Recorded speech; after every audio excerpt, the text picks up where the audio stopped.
I'm new to this. When we are meditating together here on Zoom, are we practicing inquiry or silence or surrender?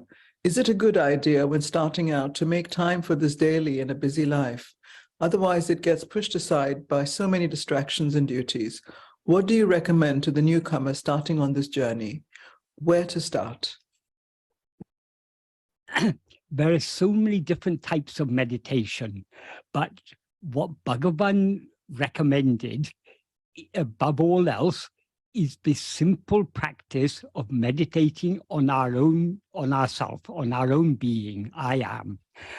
Because the whole problem is ego. Ego is the false awareness of ourself as I am this body, I am this person. So since it's a false awareness of ourself, it can be destroyed only by correct awareness of ourself. So in order to be aware of ourselves as we actually are, we need to investigate ourselves. And the only instrument by which we can investigate ourselves is our power of attention. So the practice Bhagavan taught is the simple practice of being self-attentive. By being self-attentive, we are thereby surrendering ourselves, because the nature of ego is to rise, stand, and flourish by grasping things other than itself. If instead of grasping other things as it's habitually doing, if it tries to grasp itself, it thereby subsides and dissolves back into its source.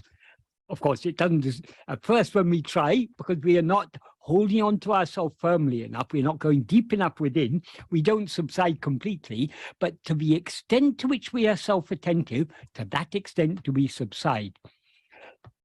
In order to subside deep enough, in order to be swallowed by our own real nature, the pure awareness, the light, the gem of light, that Bhagavan refers to in this verse 18, that is ever shining in our heart as I. In other words, the light of pure awareness. In order to be swallowed by that, we need to be so keenly self-attentive that we cease to be aware of anything else. But at first, when we start this practice, we're not able to be so keenly self-attentive because we still have desires and attachments for other things. The seeds that give rise to those desires and attachments are what Bhagavan calls Vishaya vasanas. That is the inclination to seek happiness in Vishayas. That means in things other than ourselves. So this practice of self-investigation, by trying to hold on to ourselves, we are gradually weakening the Vishaya vasanas and cultivating the love to attend to ourselves alone. So patient and persistent practice is absolutely essential in order to succeed in this path. So when we're starting, yes, it may be helpful to set aside time to try and be self-attentive. But Bhagavan actually recommended being self-attentive all the time.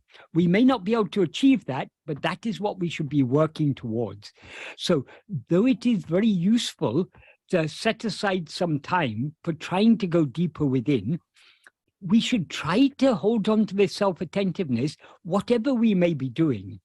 Because whatever else we may be doing, the one thing we always know is our own existence, I am. So we can be holding on to that, at least to some extent, even in the midst of other activities. So it is certainly helpful to set aside time for this, for going a little bit deeper into the practice, but we shouldn't set aside only that time for being self-attentive. Throughout the day, we can try to be self-attentive. There are so many times in the day when our mind is not, need not be attending to anything else. For example, if we are traveling to work, we may be traveling on the bus. While traveling on the bus, we can be attending to ourselves, or we may walk to work. We can attend to ourselves when we walk to work. We take lunch break, we take toilet break. There's so many opportunities when our mind is not wholly engaged in other things, when we can be self-attentive. Even in the midst of doing other work, even if we're doing mental work, we can to some extent hold on to this self-attentiveness if we have love to do so, because whatever we may be aware of, we are always aware I am.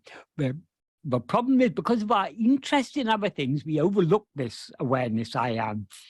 Though it's ever clearly shining within us, it's the one thing that we always know. So as we cultivate more and more love and interest in knowing what we are, even in the midst of our activities, we will find that this self-attentiveness will go on, at least to some extent. But simple answer to your question, yes, it is good to try to set aside some time at first, but that our practice shouldn't be limited to those times. We should try to hold on to this self-attentiveness throughout the day, whatever else we may be doing. I hope that's a clear and adequate answer to that question.